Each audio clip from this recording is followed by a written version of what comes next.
let's imagine you're in a peaceful room, you're sitting on a sofa, and suddenly there is a one-man band. You know one-man band?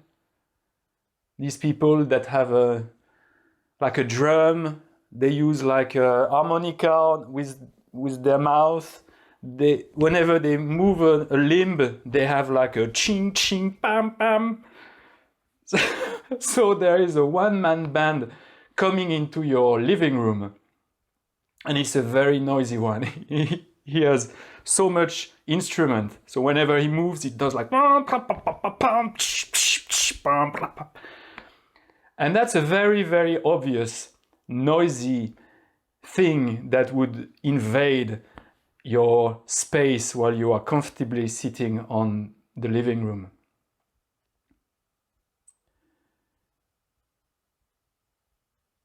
But let's imagine now that you hear that person, but whenever you turn the eyes toward that, where the sound is coming from, you don't see anything. Would be strange, huh? You hear there is a one-man band in your living room, but you turn your eyes and you don't see anything. And this is a bit the analogy of the nature of the mind.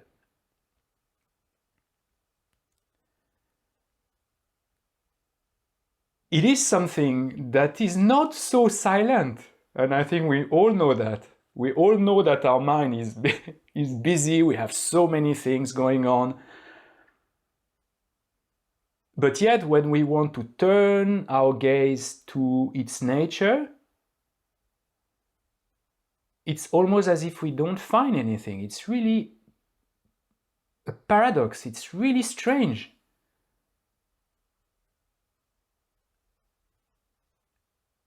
Imagine this one-man band coming into your living room. You could say, well, I've never met that man before, so I need to get a bit of habit. But our mind, it's like a one-man band that we are born with, and that we're going to take up to our last breath, and even beyond, and even before. It is there, always, this one-man band. And from my side, it's a noisy one. It's a noisy, really noisy one. Playing trumpet when I want to be quiet, and pam, pam, pam, pam, and pushing music and content all the time. But then when I want to look at him, it feels as if I don't see anything. And that's the tricky point about what we are going to talk about during those 2 sessions, is how we come to face that one-man band. How are we going to look to the nature of consciousness so that we find it? But before we embark in the various techniques that are used in the traditional teachings, I'm going to use another analogy of why is it so that for the mind, it is there all the time, but we struggle to understand its nature.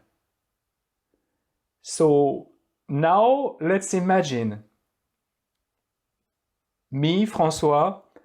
I'm a man from the Stone Age. And my job in the Stone Age is to carve flints. You know these flints, these rocks that you carve to make them very sharp so that you can hunt or you can remove the flesh from the skin to make your clothes. So that's my job. It's what I do all day. I take rocks, and with another rock I carve them, I crush them, so it becomes like a blade. And out of The blue, it's just a story. It doesn't have to be so factual. I think you will get the point. And one day, I'm traveling in time, and I'm arriving in in the room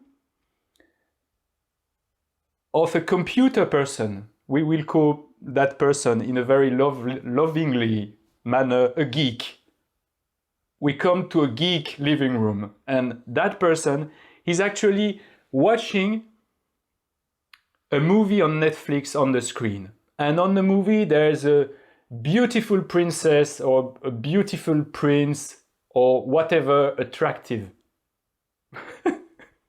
And that me, the man from Stone Age, I see that person on the screen and I say, oh, I want to meet that person. I want to be with that person. And I tell this, we call it the geek, where is this person? And because he's a geek, he will not say, well, it's an actress and she's living in Hollywood. He say, oh, it's coming from the Wi-Fi. It's all in the air. You don't see it, but it's all there. It's coming. It's my Netflix account. I get to connect to the screen because there's a box that sends waves, and my computer receives the waves and they decode that into the image of a beautiful prince or beautiful princess. But I really don't understand. I really don't understand what it means. For me, because I'm accustomed to carve stones, I'm very practical. My mind has not evolved to conceive things that are, I would say, subtle like that. It doesn't make sense for me that a person is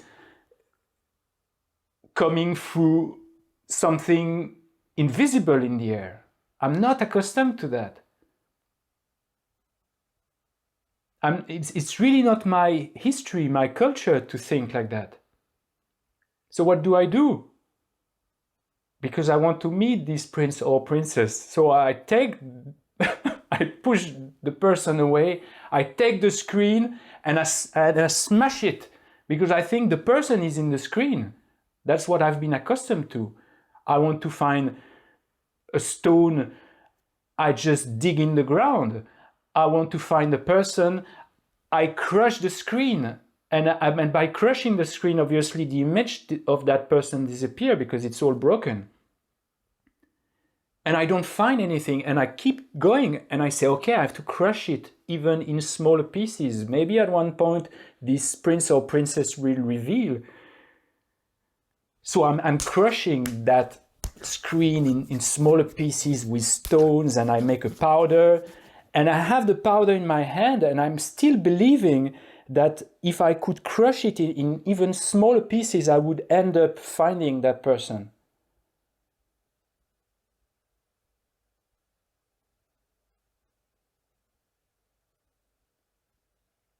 But I don't.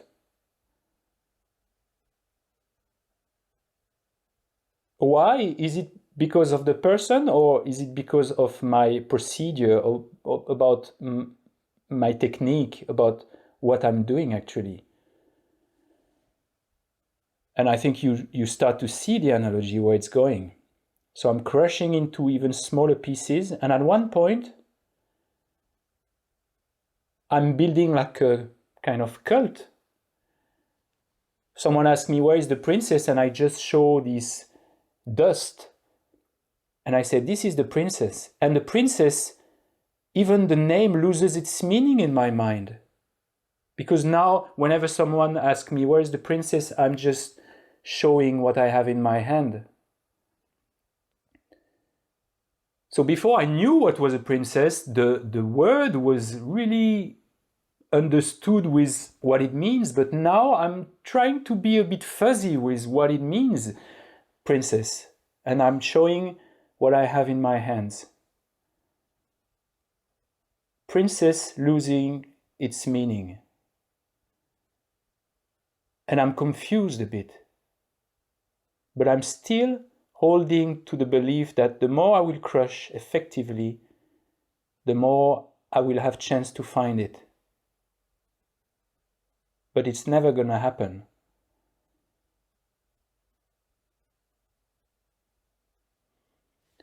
So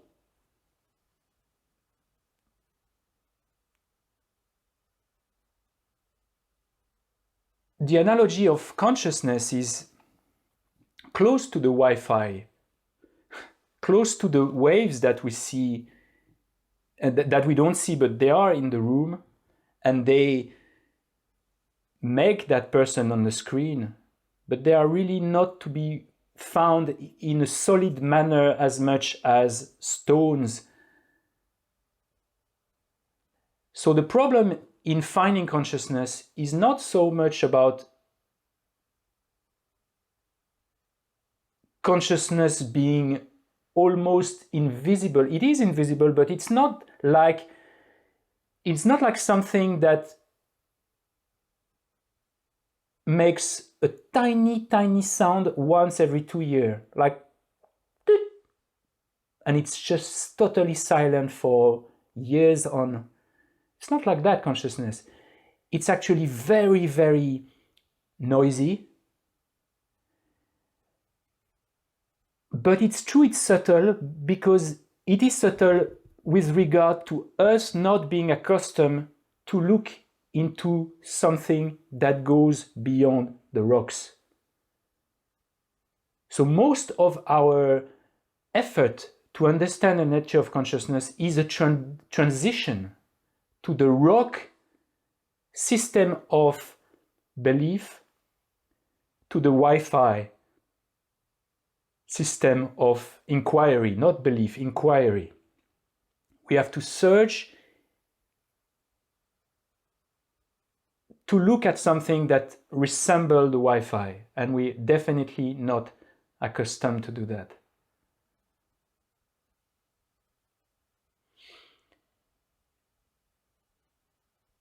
So in the discussion of consciousness, I think you've seen what I wanted to mean with crushing the screen into parts, and you even take the chip, the memory card, and you crush it. It's very close to the analogy that we have nowadays for the brain and brain science and things like that. That at one point we will dismantle the brain and we will catch what is consciousness. But to the point of view of contemplative science, this doesn't make sense, and it doesn't make sense in the same way it doesn't make sense to find a princess by crushing the stone. So one word I would like to emphasize before we embark in this search is that we have to forget about the various ways we heard of what is consciousness, especially in neuroscience. And for the time being of these 4 hours, we're gonna put that aside. Why? Because it's not because we are using the same word that we mean the same thing. A word can be a referent of many, many different things. I could call consciousness a kind of soft drink in a bar if I want. Who's gonna contradict me? Well, that's a drink, consciousness. You could make whatever you want with this word, consciousness. So what is important for us is not the word, which can carry various meaning according to science, according to biology, according to philosophy, according to culture. What we are to emphasize on together is the meaning that is being suggested by the contemplative science for more than 2000 years. This is what we are to explore, to see if it makes sense.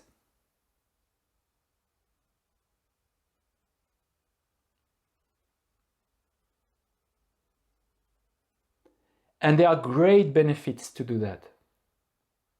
there are great benefits to opening what I label as the gate to the immaterial. It's a wonderful transition to move from the Stone Age to the age where we can understand the Wi-Fi. Because by understanding the immateriality, that's not even so far-fetched, it's not absurd. There are many things that do exist that are not material, non-physical. And embarking in that process that takes a long time, I'm not suggesting at any point that in 4 hours we will come with a very solid understanding of the nature of the consciousness, but I hope that by these 2 sessions you will have proper materials to lead your exploration for the months and years to come. So I'm gonna present and share what I've collected on the topic of the nature of the mind, and I will give you the sources that I will send also, and also a guideline to help you in your exploration. And that's definitely worth doing, because the nature of the mind, understanding it beyond the words, coming face to face with the nature of consciousness, it's an open gate to many topics that are so crucial in Indo-Tibetan Buddhism. Like the Buddha nature, because it's actually the emptiness of that mind. Because we understand the nature of immateriality, we understand, then it's the basis, understanding the nature of the mind, to deepen our understanding of previous and future lives. It's the basis for understanding, it's a basis to understand karma, which means action and result. It develops a better sensibility to the inner content of our emotions. Because when we can see more clearly the nature of the mind, obviously we can watch our emotions, the movements of our mind. We can see all the instruments on this one-man band. We develop a sensibility to look inside. And this is so important.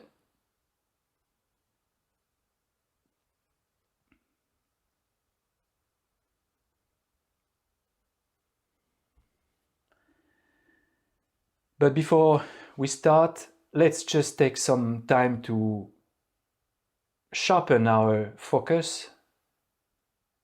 Also, maybe to quiet down a bit, so we can do a bit like 20 minutes of Shamatha on the breath. So I invite you to take a comfortable position.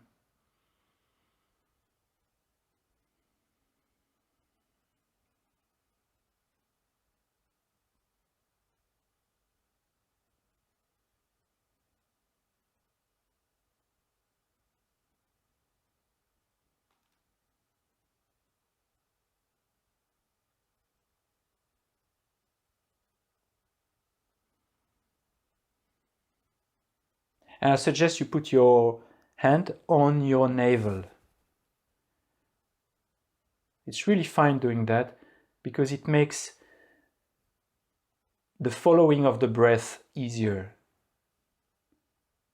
So let's connect to the tactile sensation that you feel when you breathe.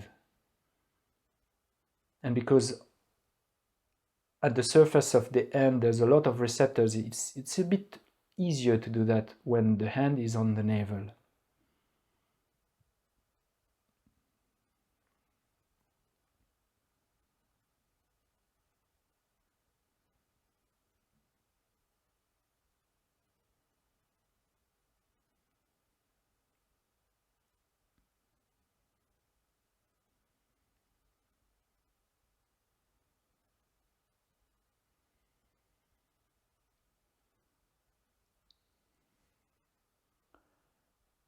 And we can check that our shoulders are relaxed.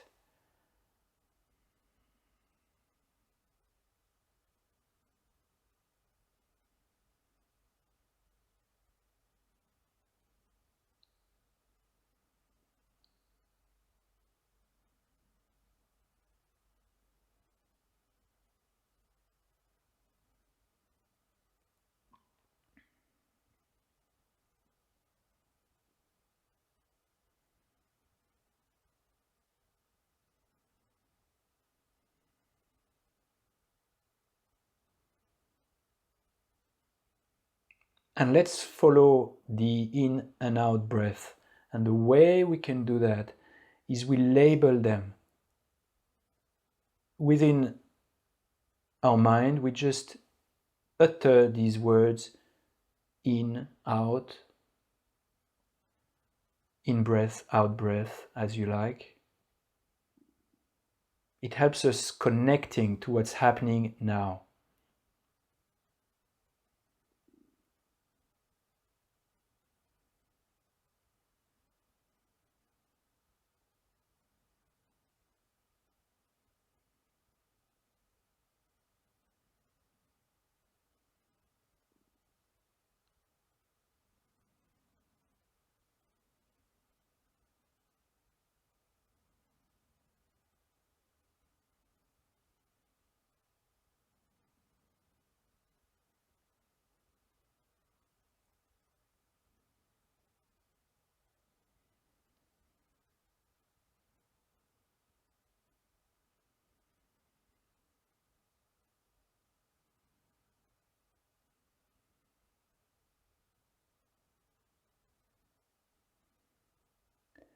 And let's be kind with our breath. Slowly we can lead the breath to be more silent, more subtle, more regular.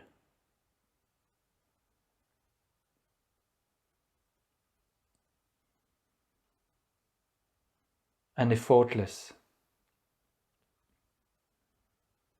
Really imagine you have a baby in your hand. Let's take as much care to the breath that we would with a baby that is a bit crying or tense maybe. We know it takes time. Breath after breath, we lead our breath to relax.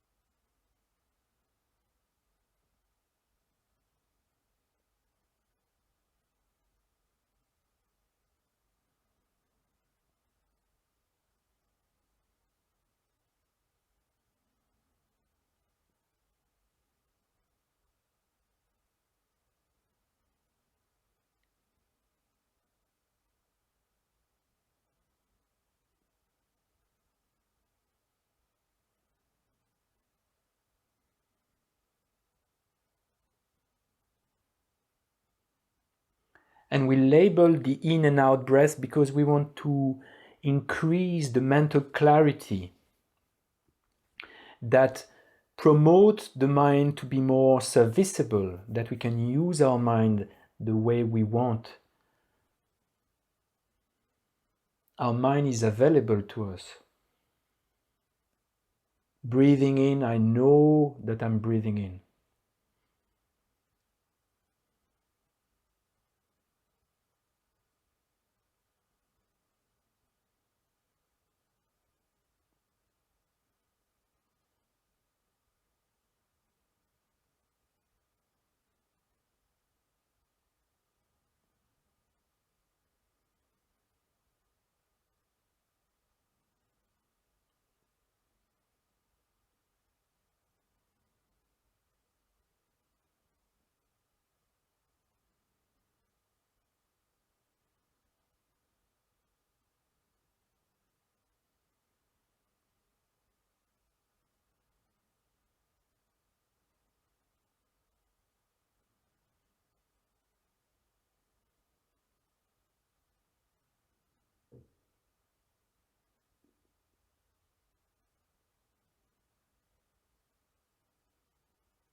So our main focus is to follow the in and out breath, and on the back of our mind sometime we can try to lead the breath to be more subtle, regular, and effortless.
And it's not because the baby don't stop crying that we don't keep trying to calm him or her.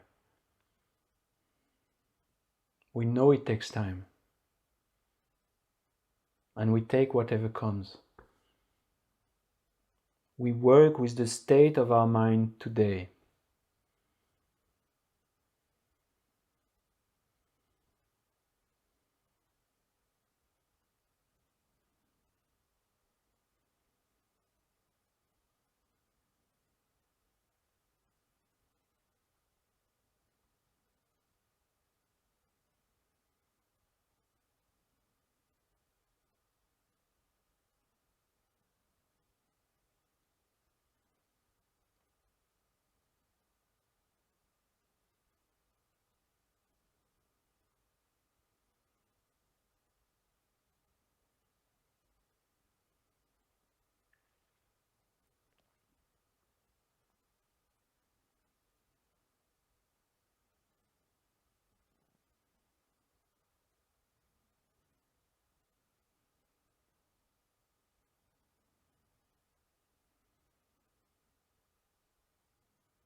So what we've just done was for the sake of increasing our mental clarity, which is one key important ingredient to concentration, but now we are going to focus on stabilizing.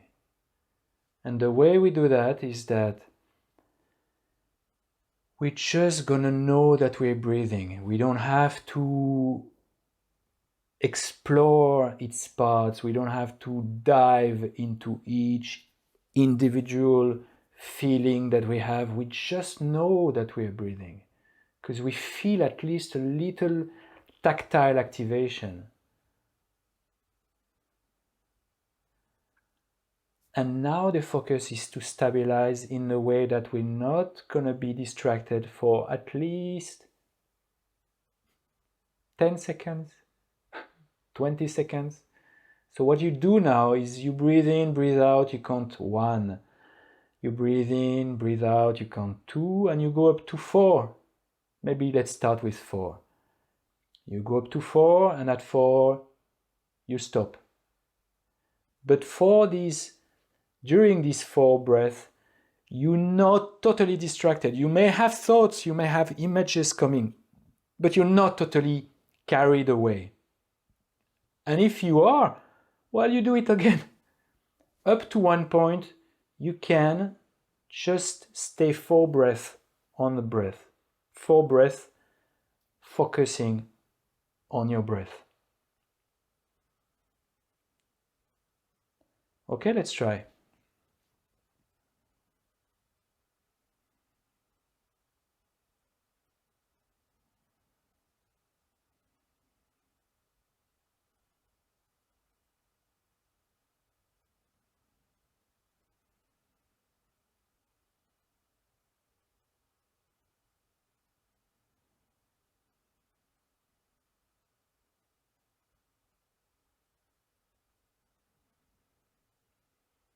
What we try to achieve is to do a fixation of the mind to the object. Because there's no point in doing half an hour if for 20 seconds we are totally losing the object.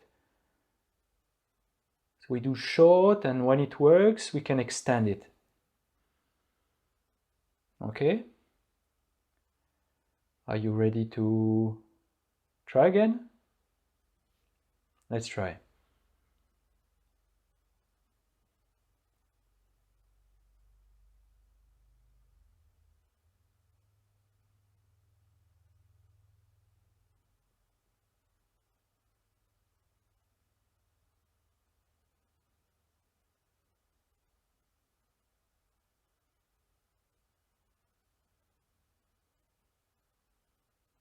And it's important that at the end of this 4 cycle, you just look back and you say, were I distracted totally? Or was it just thoughts, but I didn't lose it totally? There was fluctuation of quality in the way I was connected to the breath, but I didn't lose it entirely. And if I did, we do it again. The emphasis here is not to be too tense, obviously. Just be relaxed. I'm breathing, it's there. Hopefully. Let's try again.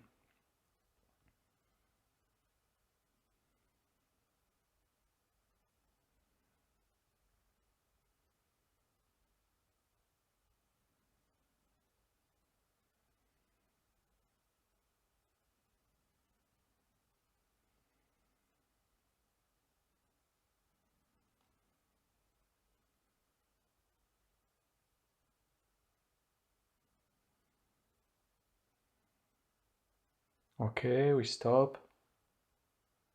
And it's a good exercise to build the habit of making the difference when we meditate and when we don't. Because at one point we do so long that we meditate and we don't know if we're meditating, and we stop, but we don't know that we've stopped. It was not clear. So here it's training ourselves to know, okay, I'm meditating now. Okay, this is done, finish.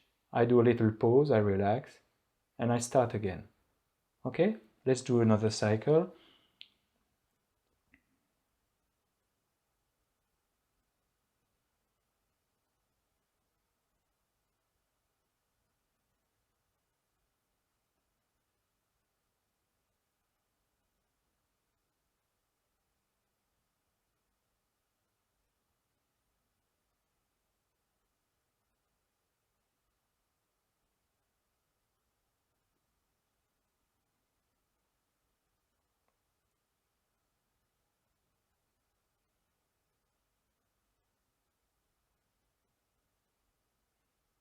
So now I'm going to leave you a bit of time to adjust.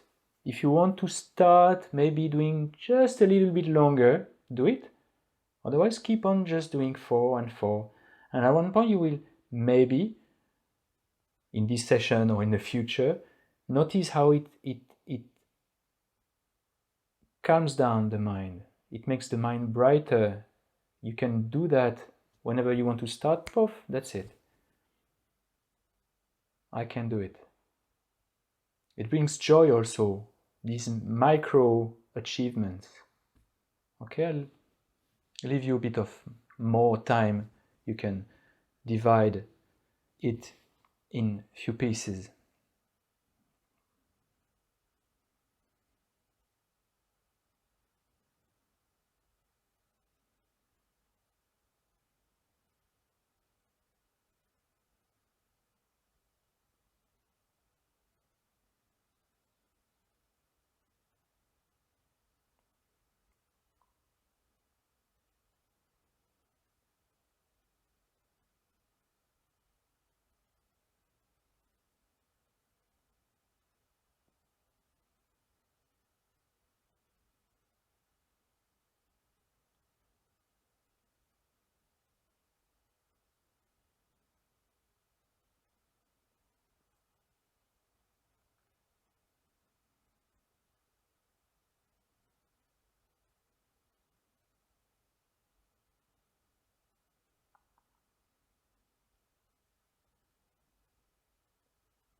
Okay.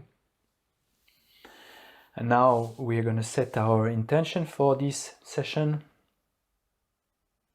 May we move one step ahead of understanding the nature of our mind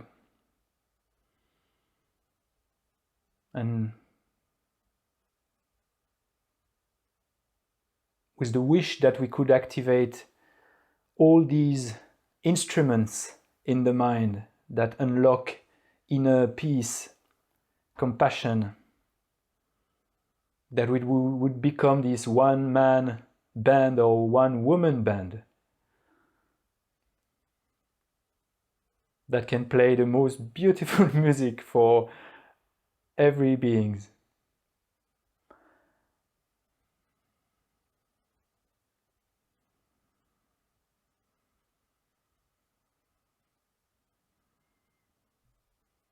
Looking inside is not to look at something dead. There's so much life and potential in looking inside, even though from the outside observer it looks like we're doing nothing, we're just sitting.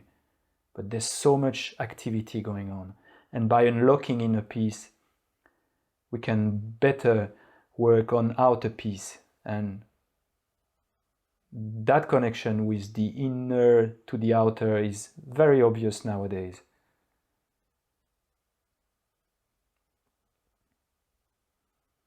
And that connection to inner turmoil, inner obstacle, inner jealousy, inner hatred that can bring so easily outer hatred, and we see that also very easily today.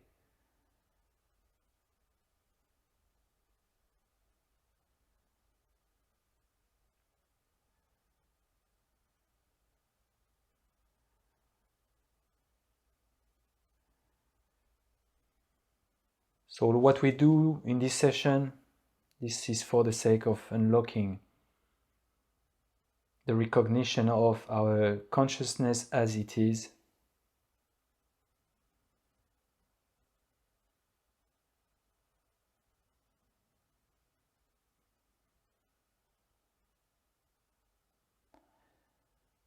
So it can open space for cultivating all these wonderful qualities that can serve others.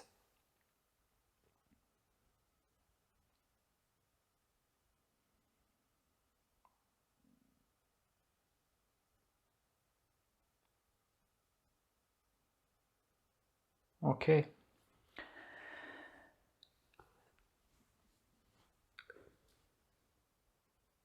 So,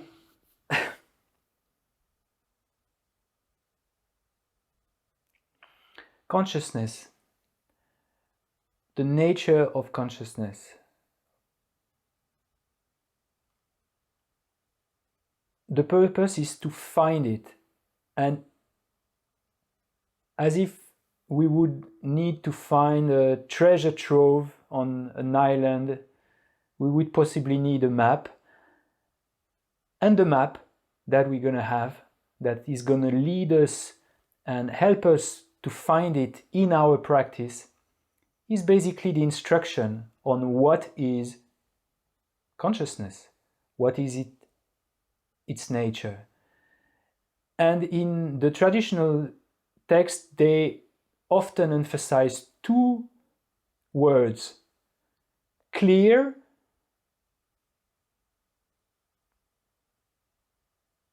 and knowing. Consciousness is what it's clear knowing.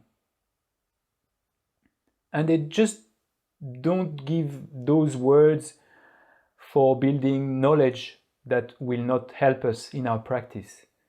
There is actually a practical justification in saying consciousness is clear knowing. And very often you will find in the definition of the various concepts in Buddhist psychology that they are meant to help us to find or to practice those elements.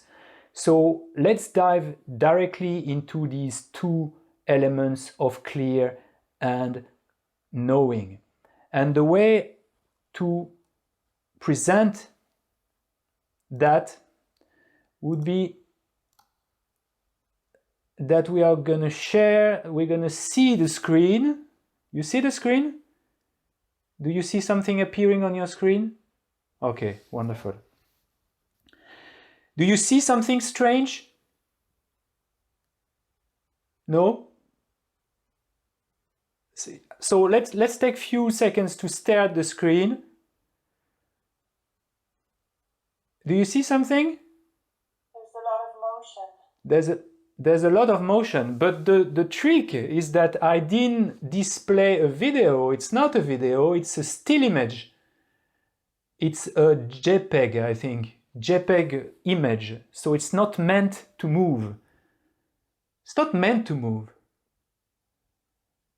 And that's It activates our perception. Okay. Yes, it does. And that image is an opening to understand a key concept in Buddhist psychology, is what we call appearance.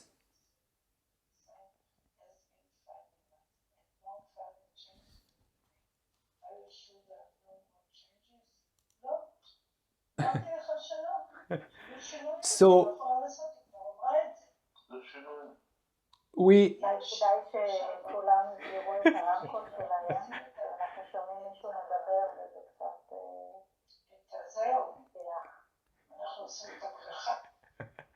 Wonderful.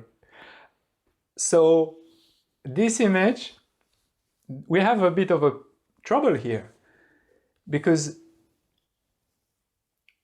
let's say I have a consciousness and there is an image. So if consciousness was like a mirror, it should mirror what I see, and there should not be discrepancy or differences between what is on the screen and what I actually engage to. But here we see in that image that there's a glitch, there is something that exists that is not on the screen. The screen is totally still.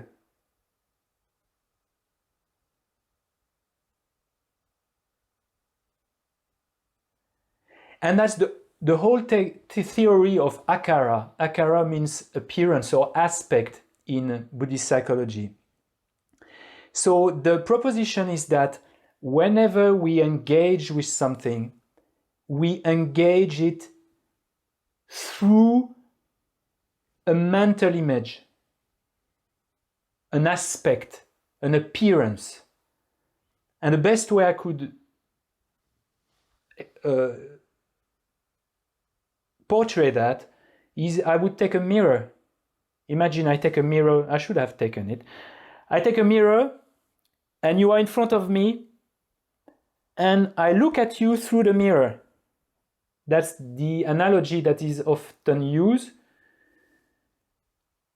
I see things through a mirror.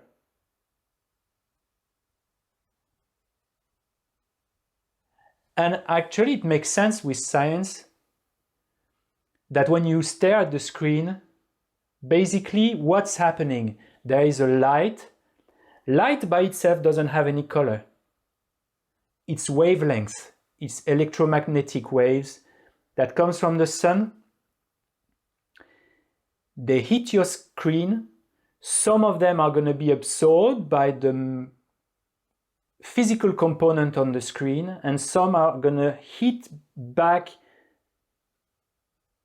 and go to your eyes, activate some cones, which there are three types of cones in the eyes that can each one of them transform into a signal. And with the three together, we have the spectrum of color that the human eye can basically see. Not more, not less. But what hits your eyes is electromagnetic wave that's gonna excite the cones that are gonna transfer into chemicals or electrical signal. And at one point, the image, which is by the way upside down when you see, because there's a lens, the image that we see is upside down, is going to be put back in the right order, and the color are going to be appearing. So we engage and see the world through appearances, which is by itself something very, very deep when we stop to explore that. And the image of that optical illusion is pretty much what's happening in every of our mental afflictions. They work in the same way in building up something that does not actually exist there. And this is all because of an appearance that is not reflecting properly what is actually there. And we can understand that for as long as we have this appearance and wrong engagement of our mind toward the object that appear, we will have trouble. That's the Buddhism in a nutshell, is to get rid of this wrong apprehension and wrong appearance. So why is it connected to the mind, appearance?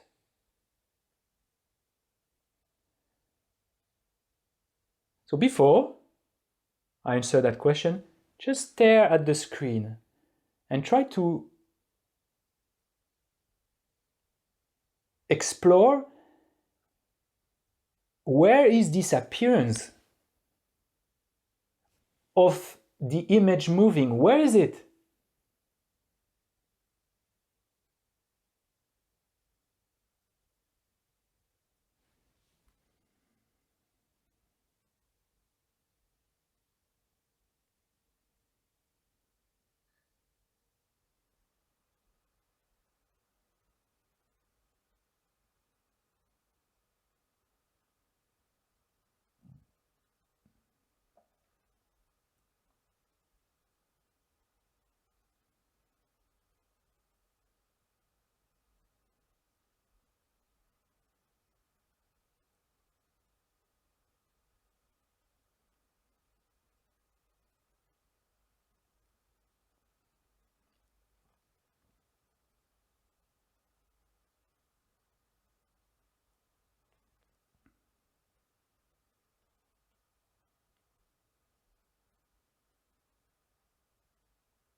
And it would be so easy to say, well, it's in my brain.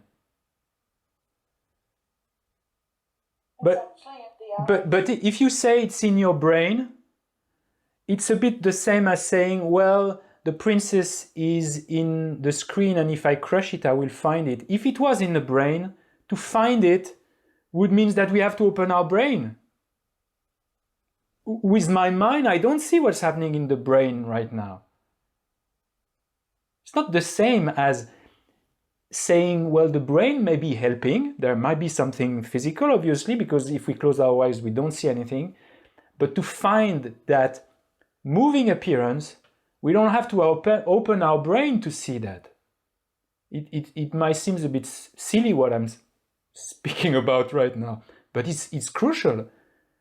We don't have to open our brain to see that, to know that there is something moving.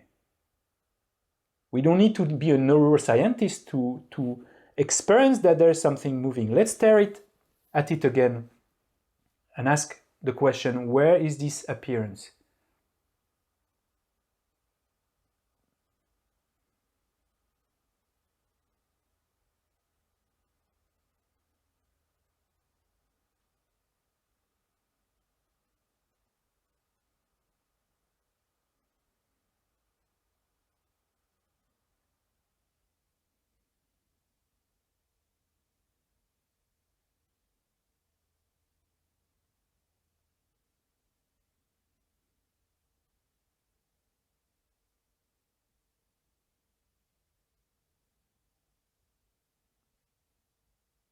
And it works for this optical illusion, but then we can look at things and say, how much do I know of the external world outside it appearing to my mind?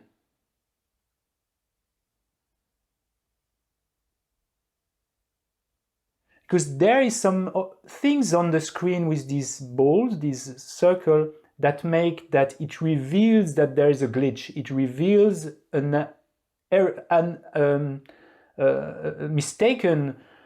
There's something wrong. The mind doesn't work so well, probably with the brain helping, and there is movement where there's none there. But isn't it a bit like that also for the outside world? We don't see the outside world outside a representation of it. And I think most of the Buddhist school would agree with that. We know through an appearance.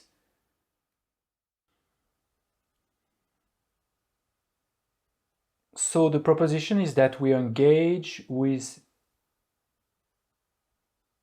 the things that we know through an appearance of them. So here I would like to make a point that it's easy to follow a kind of tricky slope with this perspective, because I've guided retreats on the nature of consciousness, and I know people at one point they say, yeah, but I don't know anything about the external world because it's only representation, it's only appearance. When I look in the outside world, it's only appearance, it's only, I'm actually in touch with what is the inner representation that comes from the activation of my senses that happens within the sphere of my body or my mind or my brain or whatever. I don't really see what's out there. And that's a bit of a tricky slope. I wouldn't go there. In the same way, I would stare at you through a mirror. It would not cross my mind to say, oh, I don't see Yael or I don't see Itzan. I see you. I see you through an appearance on that glass. But it doesn't mean that you are an appearance. You're not an appearance. None of you are appearance. You are human beings. You're human beings. You're not appearance. You appear to the glass, but let's not think everything is just appearance to my mind.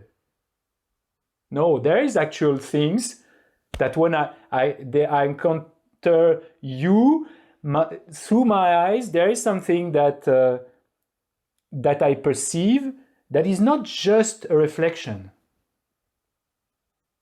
But it's true that we always work with a glass in front of our eyes. We never see the reality without it. It's always through the medium of an appearance. But that appearance is not the external world. So when you stare at the optical illusion, you could say, well, I'm staring at the object, but I'm encountering the appearance of it also, that is moving. But your eyes at that moment basically see a still image, but you also engage to the appearance. Let's imagine you are staring at someone in the mirror. I'm staring at Yael on the mirror. And my eyes are looking at feature of an external body, and I say, okay, I see Yael. But by doing just a kind of inner play with my mind, I can say, oh, I see the reflection of Yael. So I can switch. You will try that in your mirror when you see yourself. It's an easy point, but it helps to get closer to understanding the nature of the mind. So you can switch between I see Yael or I see the reflection of Yael. But Yael is not a reflection, she's a person, but I can switch.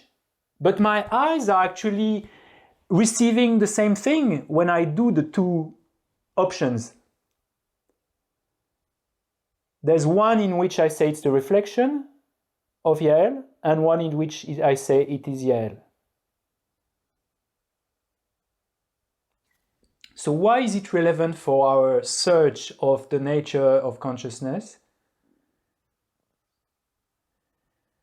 Because the consciousness is said to be clear and knowing.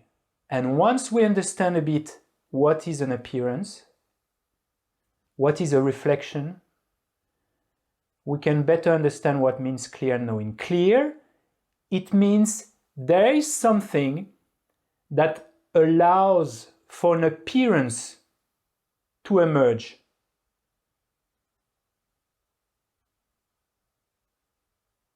There is something that allows for a reflection to be cast.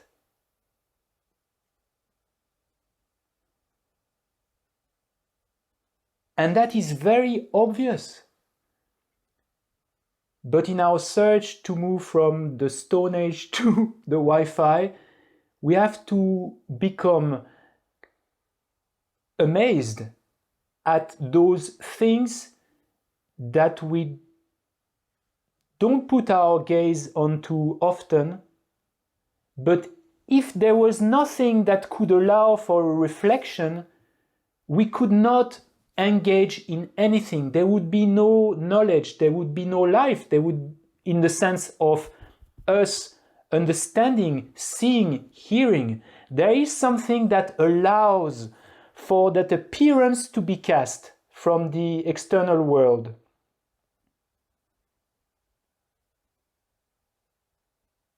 And why is it said it is clear?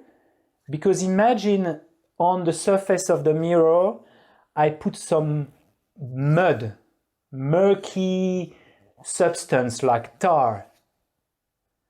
If the mind was not clear, it could not reflect the external world. If the mirror is murky, it doesn't reflect it, what's in front of it anymore. And that's why it's often translated as clear, prakasa in Sanskrit, really as the receptor of a camera. It is clear in the sense that it's not obstructing the object to appear on it.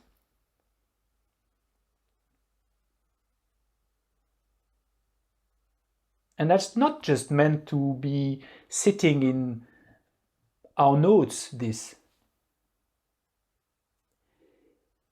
In our practice, we can generate this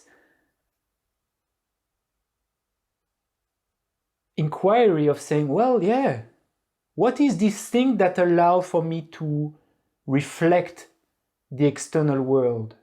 What is that thing that is there all the time that reflects the external reality, the object that I see around me?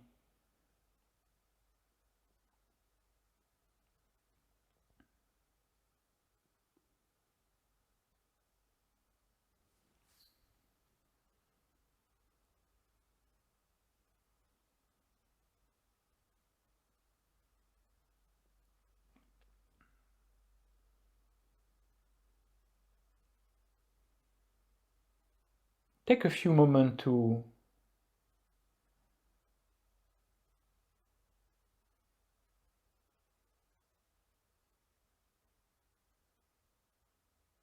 just use the word if the mind was not clear, or if there was not something that could allow for this appearance to be, I could not know anything from the world. There is something that allows for the things to appear.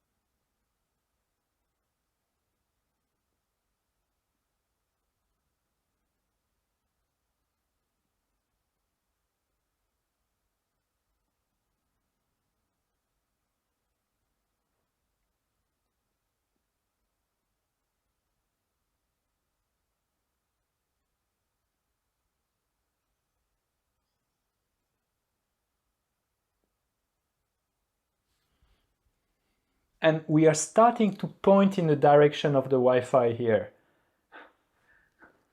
So basically we are pointing in something what we don't know exactly. So it's normal that in this process you feel you don't really get.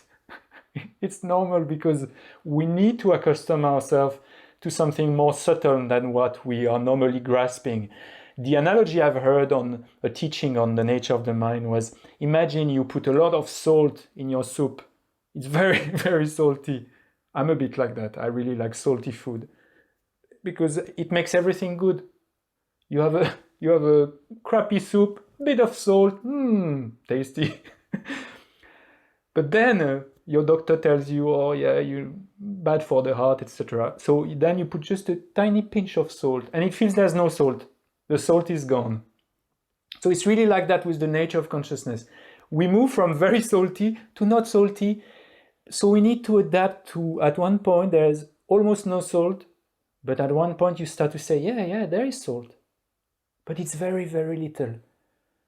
So don't be upset if you don't understand. This is a long-term plan, but so fruitful, so important. Okay? So the first aspect that is designed for conducting our research and our inquiry practical-wise is that the mind is prakasa, it's clear. There is something that allows for an appearance to be cast. And it has this meaning of arising. There is the arising of an appearance in the mirror of our mind. So that's what means clear. Sometimes clear can have also different meanings.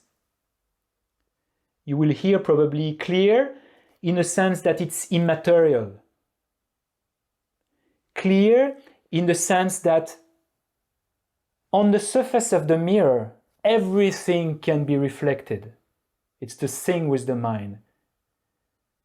You put a garbage bag in front of the mirror.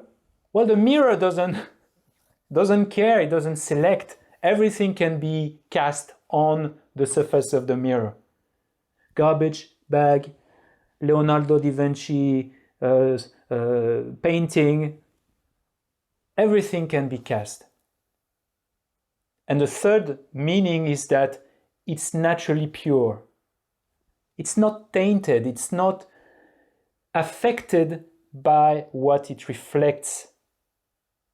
Its nature is like a sky, and what comes at the surface of it, our thoughts, our inner process, our affliction, they don't taint by nature that which is clear and knowing. But here in our context, we mean something that is reflexive, that allows for an appearance to be. And often, and I will share that with you in the sources, they say consciousness is like space. Why is it compared to space? First, because both of them are immaterial. Space is the absence of obstruction. And why is it compared to consciousness? Because if there was no absence of obstruction, if everything was jammed, busy, stuck, I would not be able to move like that. So the fact that there is an absence of obstruction makes possible that the trees grow, I can move, obviously it's nice because not every space is stuck with something. I can do Tai Chi and it's great. We can move and we can be and we can transform because there's an absence of obstruction. That's what we meant by space. And in the same way, because of the absence of obstruction, we can move. Because the mind is an absence of murkiness or obstruction at the surface of the mirror, we can know. Because the mind is clear, we can know. Because there's an absence of mud the surface is clear and can reflect. So the mind is that which allows for the arising of this appearance.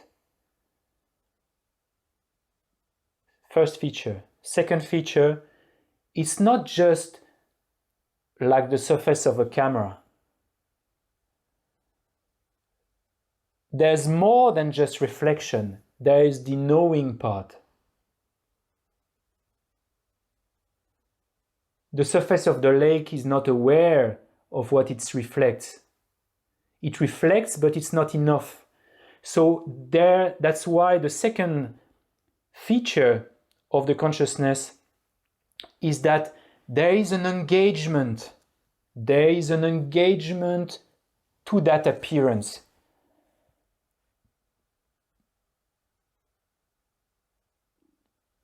And these two features, clear and knowing, they are not sequential. They're happening at the same time. They're basically the two sides of the same coin, known by different roots. Okay? So there is the arising of an appearance and an engagement to that appearance. And this is exactly what's happening when we look at the optical illusion. There is the arising of a mental image, an appearance, an aspect, and an engagement. And that's what the mind does. It is clear and knowing.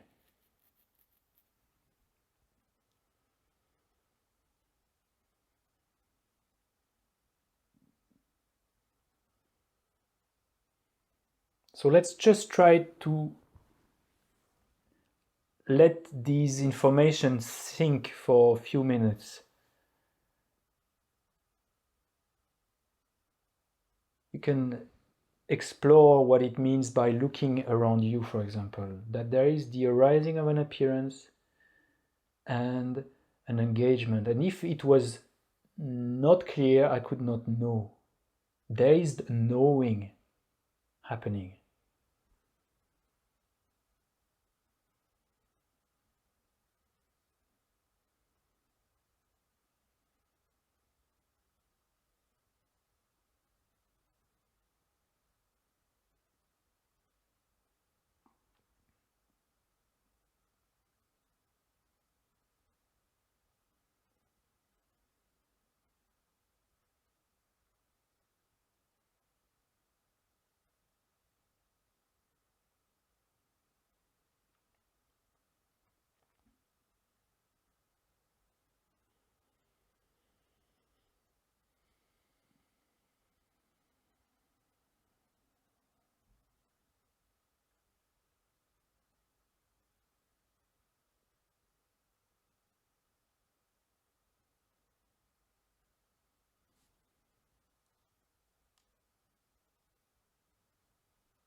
Okay.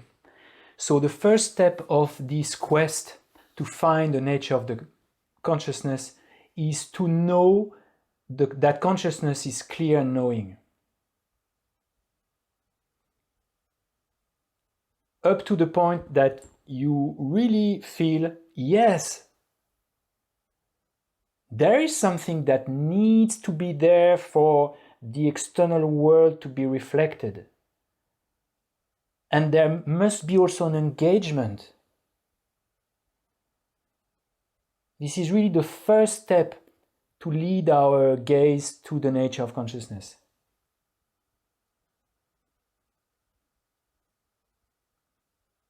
To understand experientially what it means to be clear knowing.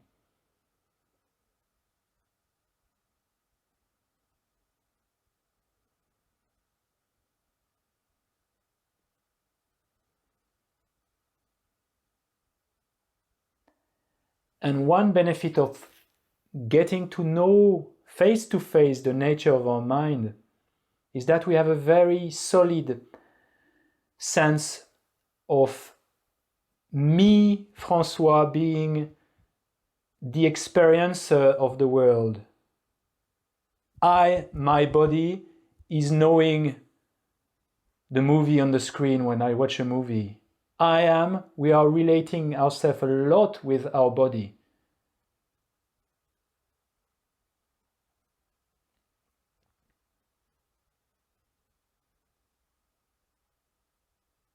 But matter, and that's the proposition that you don't have to agree with that unless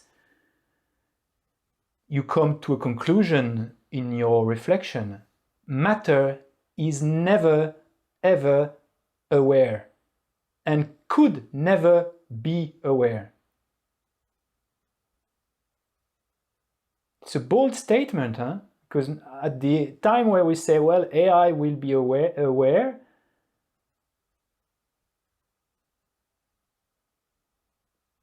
and I'm not answering that question, because there could be a bit of a twist to that answer. That matter would be associated with consciousness is possible because it's actually what's happening with our body.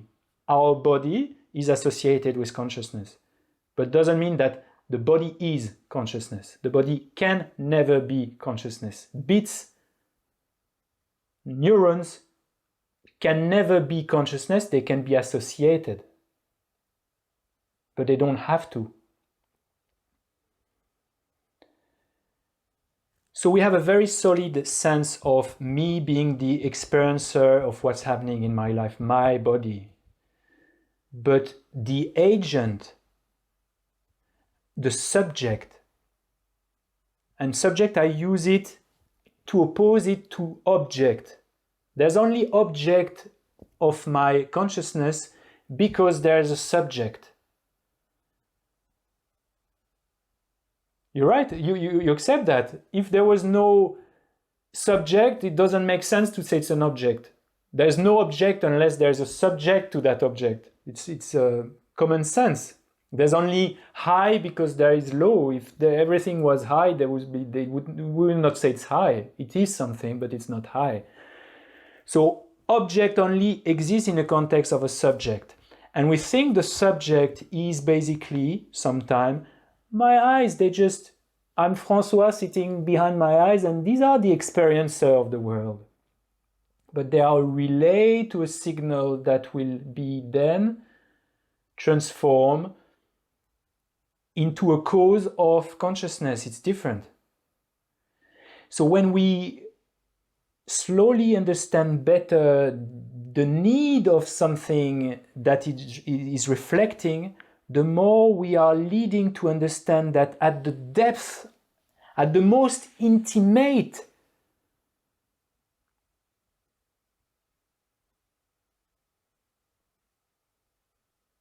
place that we have, it's not the body.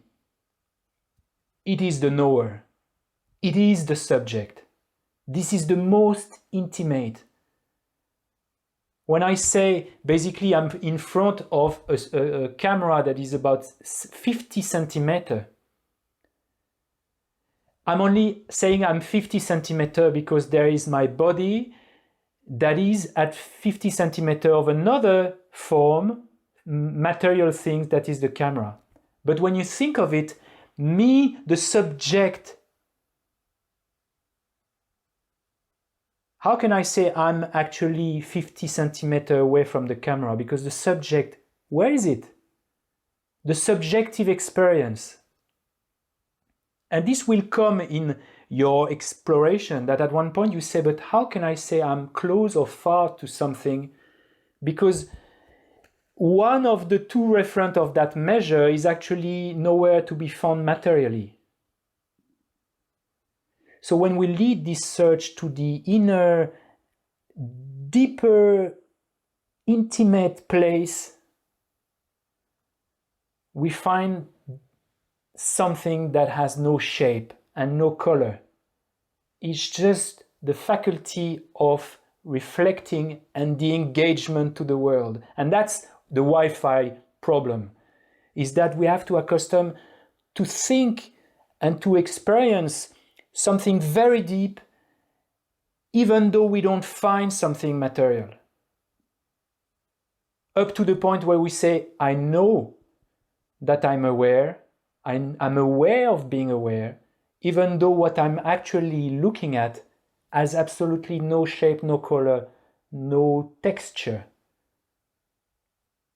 And that's what we're going to do tomorrow. Is the second part of our search, is to find the awareness of awareness.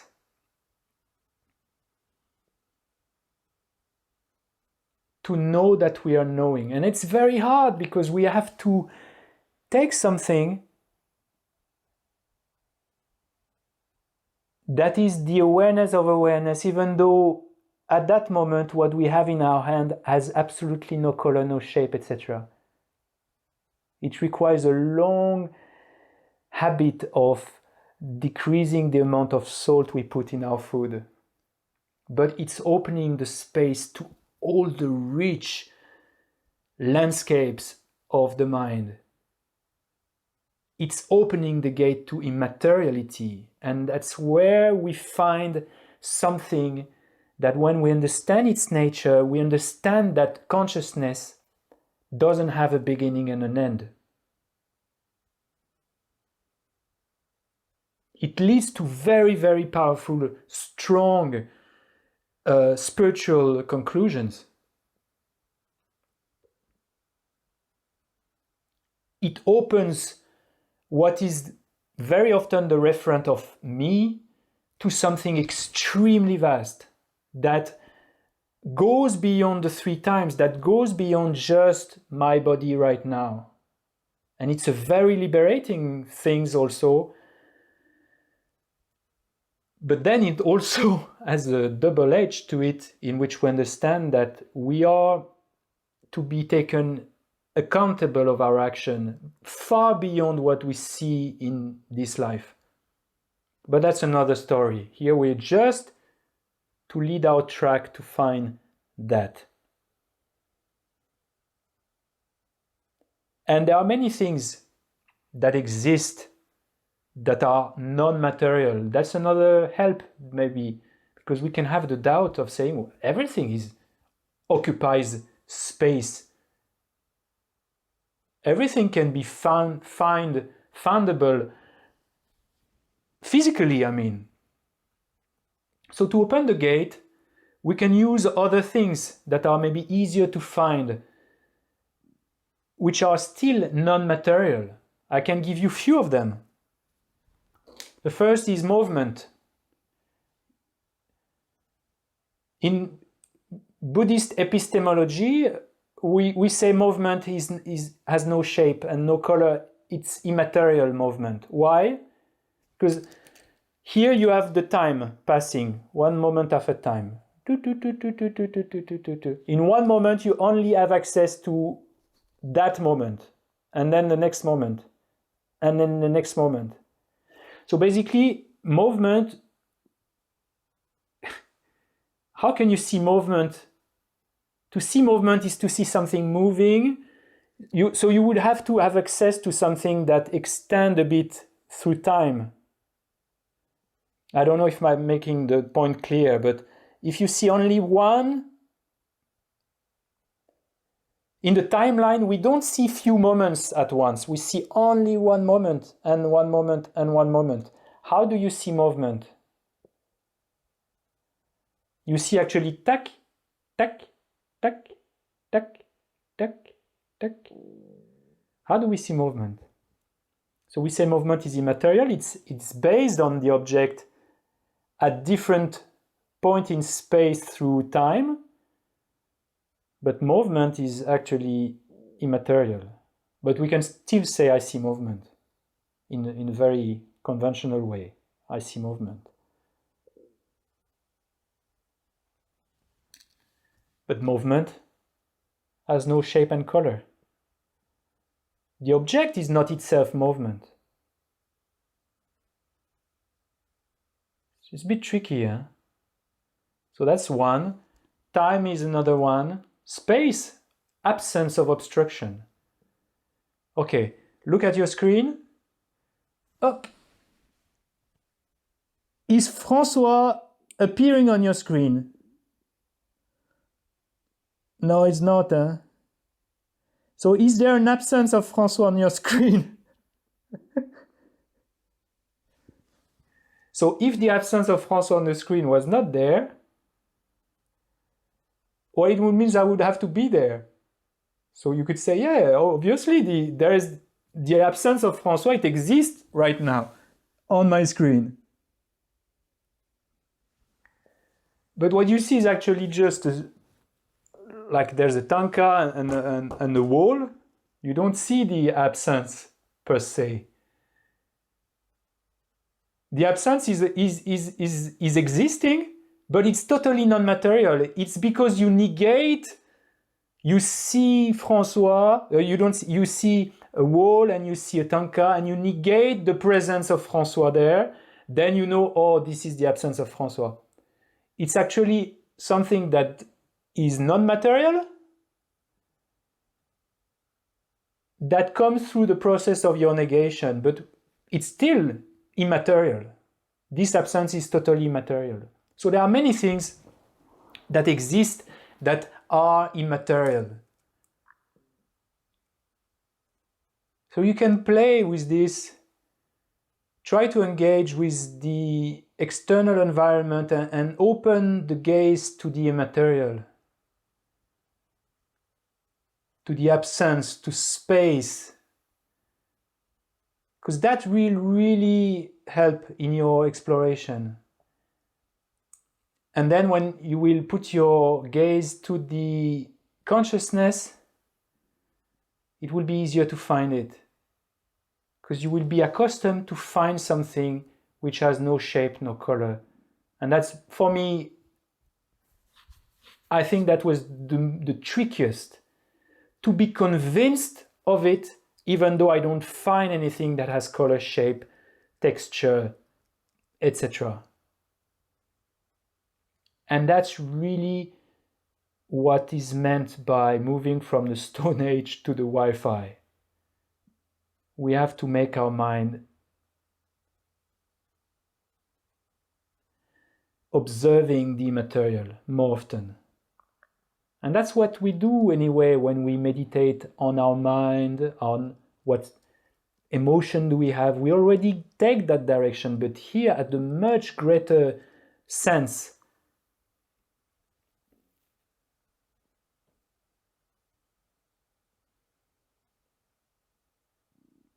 Opening the gate to the immaterial.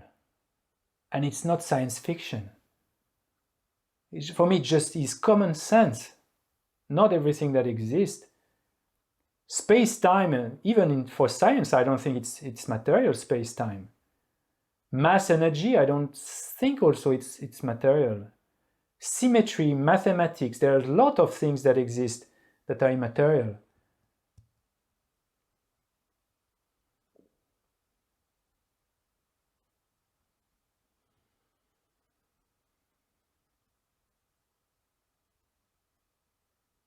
So the first step for today, understand experientially what is clear and knowing.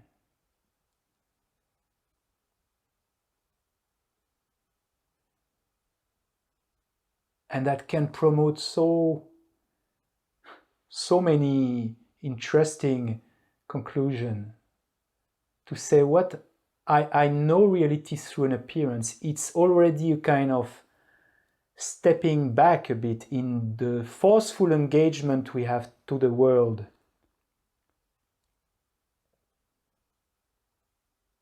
There's so much that I see that is transformed as an appearance.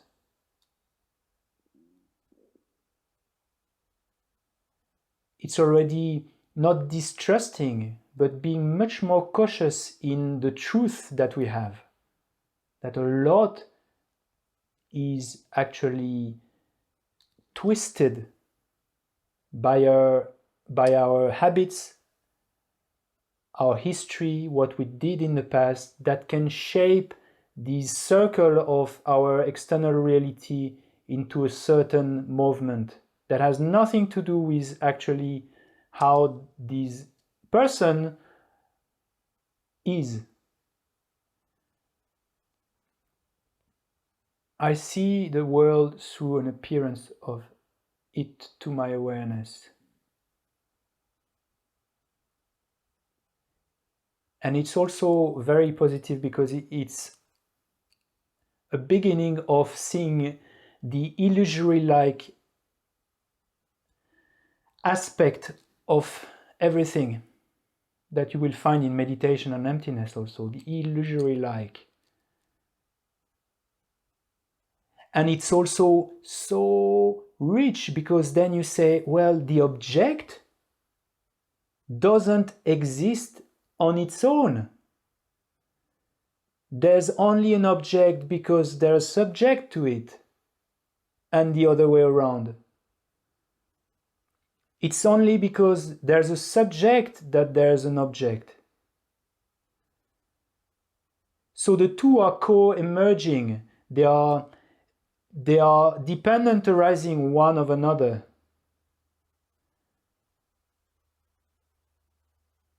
There's only object because there are subject. Wow! It means these things that is responsible for the external world to appear doesn't exist intrinsically apart from the object that is reflected.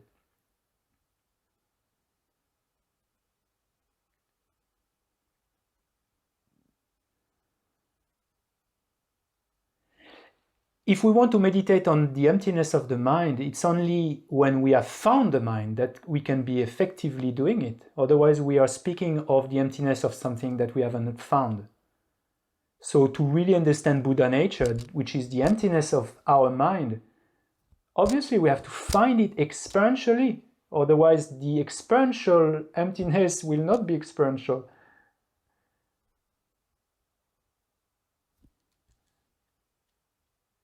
Such a deep topic, this nature of the mind. And just to, before we finish, we are saying the nature of consciousness, clear knowing. That's a way to connect to that consciousness. But within that consciousness, there are ways to observe it. If it's a consciousness that is looking at shape and color, we call it eye consciousness. It's a way to divide consciousness also. Our emotions are another way to look at consciousness. Our emotions are also clear and knowing. All of them. And it's another way to look at consciousness. Because sometimes people ask me, yeah, but when I'm looking inside to find craving or jealousy or generosity or wisdom or mindfulness, am I not looking at the clear knowing aspect of my mind? Well, you look in your mind, but it doesn't mean you understand what is clear knowing at this time. It doesn't work like that. You can be aware that you are angry. It doesn't mean that you know that anger is clear knowing.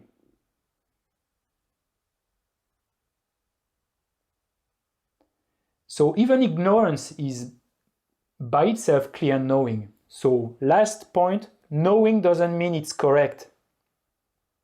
Here we have to understand knowing in the different way than, oh, I'm right. It just means I know what appears, but what appears could be totally mistaken compared to what exists outside. But still, when I'm looking at the optical illusion, there is still a mind that engages, that knows the appearance, even though the appearance is not concordant with how the object on the screen is actually displayed. So that's why every movement of the mind, we say they are clear and knowing. But it doesn't mean they are right, they are correct, or they are valid. It's just knowing, it's just the engagement to the appearance. Okay? So if you have questions, I think we can have a bit of time either today or tomorrow. I don't know what is, yeah, it's a bit short of the time, and we have, I think it would be nice to have the dedication. Yael, what do you think? Yeah. Dedication is important. Yes. But maybe a few minutes for questions as well, because maybe some people today will not come tomorrow. Yes. Some people register and they say that they cannot participate in the tour, so if it's okay, we still 5 more minutes. Yes. Okay. Questions and then we go. Wonderful. So if anyone, yes, Benny? Thank you. First of all, thank you very much for today. Looking forward for tomorrow. Can you dig a bit if there is difference knowing? Because the first knowing that we're having it from our past experience, actually. And then we're talking about no figure, no color, no shape. Something here, intermediate, there is a gap between the two. So we are accustomed to know in terms of knowing external forms, external things, but here we can know that we know, and this is actually ascertaining. It is really a knowing of how I find it. It's valid. It's not just the knowing in the clear knowing aspect of the mind. We know awareness to be clear and knowing. I don't know if that's clear, but when you find the nature of consciousness, you actually validly engage to your consciousness. It's valid, it's correct, it's ascertaining, it's robust. You find it. This is it. Even though at that moment it has no shape, no color, etc. So let's just to present the 3 steps. First, awareness of awareness. To find awareness of awareness. Second, to find... sorry. First step, to find clear knowing. Second step, to find awareness of awareness. And third step, to find awareness of awareness, which is clear and knowing. That's the 3 steps to find the nature of the mind. And it's a definite knowledge. It's unshakable. I'm not sure I understand responding correctly to your question. Okay, another question?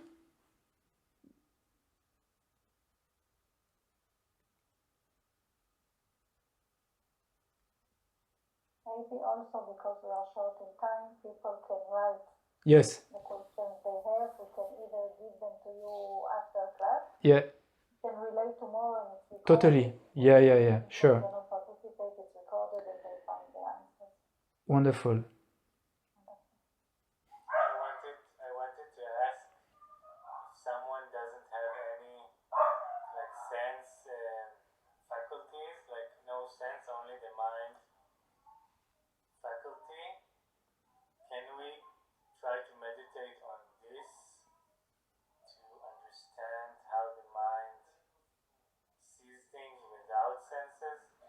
used to see the world through the senses. Yeah. So I try to meditate on like how it would be if I did not have any senses. Wonderful question. I'm glad you asked it, Nitsan. So that consciousness that is clear and knowing, there's a bit of difference in presentation from what is presented in modern science. That consciousness never stops. Even when we sleep, even in deep coma, even in deep sleep, even in deep dreamless sleep, it's not there. But it's not really clear at that moment, in a sense that we could remember. But there is still, in deep sleep, a kind of knowing that is very dark, very fuzzy, that cannot be remembered after. That's what we say.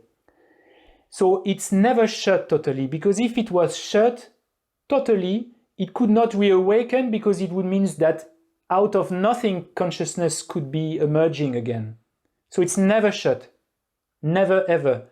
But it has differences of quality, and that can be understood in terms of knowledge, and it can be understood also in terms of object of the sense trigger sense consciousness, mental object trigger mental consciousness. We can also remember things with a mental consciousness that we experience with our senses. So in that search of the nature of consciousness, it's often, I find it easier to start with visual object. But the point after is to slowly move to the mental consciousness, to know that to be aware that you are aware when you are just at this moment observing your thoughts, your emotion, the space of your mind. And this, you develop awareness of awareness only in the context of the mental consciousness. And when we speak, and to be precise, what is supposed to be presented, as what transmigrate from one life to another, it's the actual mental consciousness, not the sense consciousness, that mental consciousness. So in our search, we can start with knowing that we are aware while we look. Some people are very good with audio. So for them to be aware that you are aware while listening at something, and then slowly in meditation move to I'm aware of being aware of my thoughts, I'm aware of being aware of the space of my mind, I'm aware of being aware of the emotions I have, the various movement of my mental factors, etc., etc. So even someone without sense powers, activated sense power, if the mind is not too affected by physical problems, could, in theory, still find the nature of consciousness. But it really depends on what state that person is. If he's in deep coma, I have no idea how it would be manageable. But there would still be awareness happening, but it's not because awareness is happening that it's easy to be aware of being aware. I'm not going to tell you, start your meditation in deep sleep to find consciousness. No, it's better when you're in the morning, fresh, you have a coffee, and the mind is bright. We do it when we have to be gradual. Okay? Can you sometime, maybe tomorrow, explain further the salt analogy? Okay, I will explain it tomorrow. The experience in meditation is many times unclear. You find yourself knowing your mirror is not clear. It will be amazing if you could elaborate on how your ignorance and mistakes are clear and knowing. Yeah, so imagine I'm looking at you and you are all now transformed into Mickey Mouse. You are all Mickey Mouse on the screens. So I'm obviously not factual with what's happening there. But at that time, I'm still actually cognizing an appearance. And that's what we mean. my appearance is totally mistaken with regard to the object that is now on the screen, but I'm cognizing something. There is an arising of an appearance of Mickey Mouse on the screen and an engagement. There's a knowing of that appearance that is totally wrong with respect to the object. That's what we mean.